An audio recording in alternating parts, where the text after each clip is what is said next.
Hello everyone, in this video we'll compare Fedora, Linux Mint and Ubuntu. Fedora, Linux Mint and Ubuntu are three known Linux distros, but each ones give a different experience depending on what you're looking for.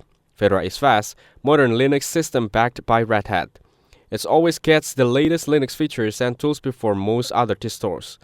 It uses GNOME Desktop by default, which has a clean and minimal look good for staying focused.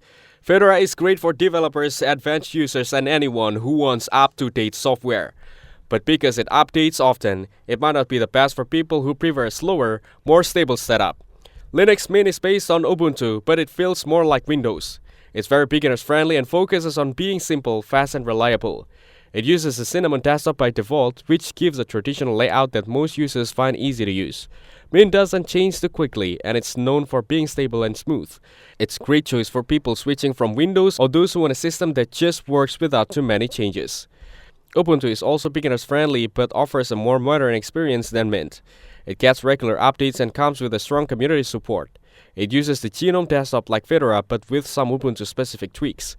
Ubuntu is a great all-around option. It works well for work, school, or coding, and it supports a wide range of hardware and software.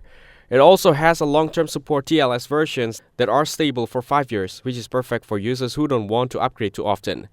So overall, Fedora is best for advanced users and developers who want the latest Linux technology. Linux Mint is best for beginners or people who want a stable, simple system that feels familiar. Ubuntu is best for users who want a balance of new features, easy setup, and long-term support. If you're new to Linux, Linux Mint is the easiest to start with. If you want something modern and well-supported, Ubuntu is a solid middle ground. And if you prefer cutting-edge tools and don't mind learning more, Fedora is a great choice. Thanks for watching. Make sure to like and subscribe for more content like this.